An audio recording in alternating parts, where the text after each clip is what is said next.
रसिक प्रेक्षक, मी कुमारी साक्षी सचिन तोटे, जिल्हा परिषद प्रशाला मांडरा येथील आठवीची विद्यार्थी.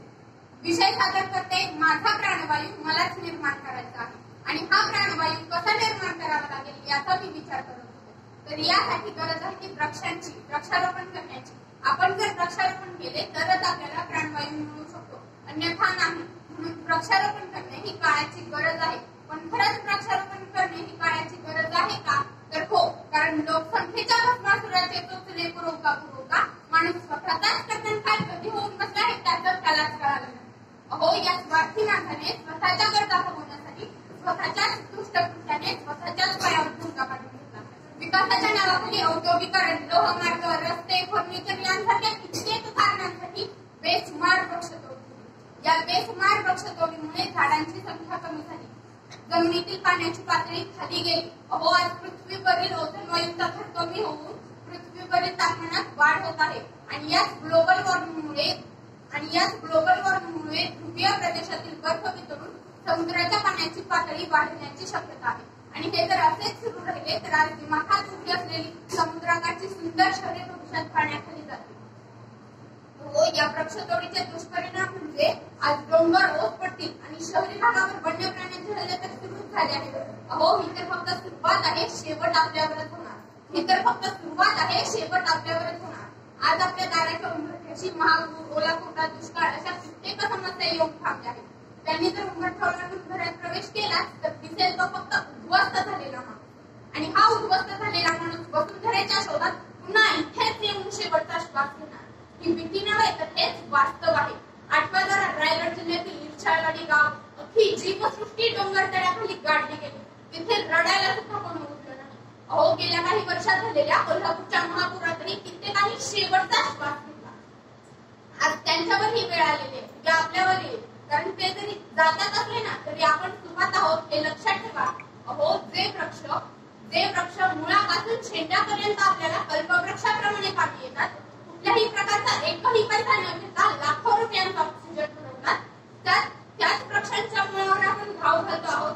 अहो, जगातील सगळा पैसा जर एकत्र केला ना तरी 6 महिने पुरेल इतका ऑक्सिजन आपण तयार करतो. अहो, तात्पर ऑक्सिजन जीवनदान देणाऱ्या डॉक्टरांना आपण देव मानतो आणि आयुष्यभर ऑक्सिजन पुरवणाऱ्या झाडांची मात्र आपण कत्तल करतो. अहो, एकीकडे प्लॅस्टिकची पाने फुले तयार करून बैठका शोभीबंद करणारा माणूस, तर दुसरीकडे जंगलातील वन्य प्राणी, पशु, पक्षी यांना नष्ट करत सुटलेला माणूस. या एकाच माणसाची ही 2 रूपे पाहून मीही भांबावून जाते.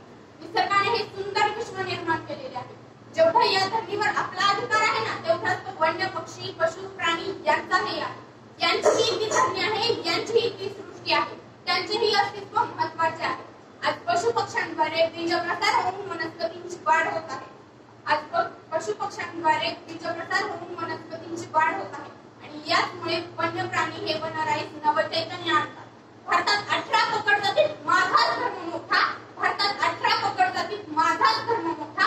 आणि इथे नाही लेकरांना तोटा, त्यांच्यासाठी वृक्षांना का काटा, त्यांच्यासाठी वृक्षांना का काटा. अहो, वृक्षारोपण करून त्यांचं संवर्धन करणं हीच आहे आपली जबाबदारी. वृक्षारोपण करून त्यांचं संवर्धन करणं हीच आहे आपली जबाबदारी. कारण झाडे जगली तरच जगेल पर्यावरणातली सृष्टी सारी. आज वृक्षारोपण करणे ही काळाची गरज आहे हे लक्षात घेऊन सकाळी प्रमुख पाहुण्यांनी वृक्षारोपण केलं, दुपारी बकरीने रोप खाऊन टाकलं, संध्याकाळी पाहुण्यांनी बकरीला खाऊन टाकलं. हिशोब पूर्ण.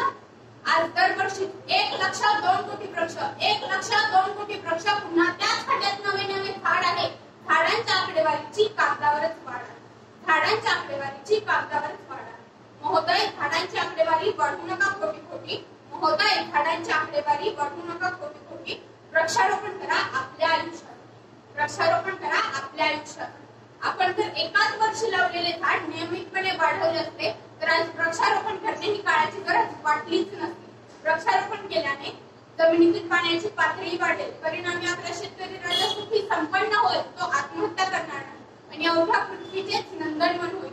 इतिहास वाचा, मानवाने राजस्थानच्या वाळवंटात हरित क्रांती केली. अहो, थोर समाजसेवक हजारे या थोर महापुरुषाने एका डोंगराळ भागातील खेडेगावात गावकऱ्यांच्या साहाय्याने वृक्षारोपण केलं आणि अवघ्या गावातच नंदनवन झालं. अहो, एक वृक्ष लहानपणीच्या खेळण्याच्या गाड्यापासून ते आराम खुर्ची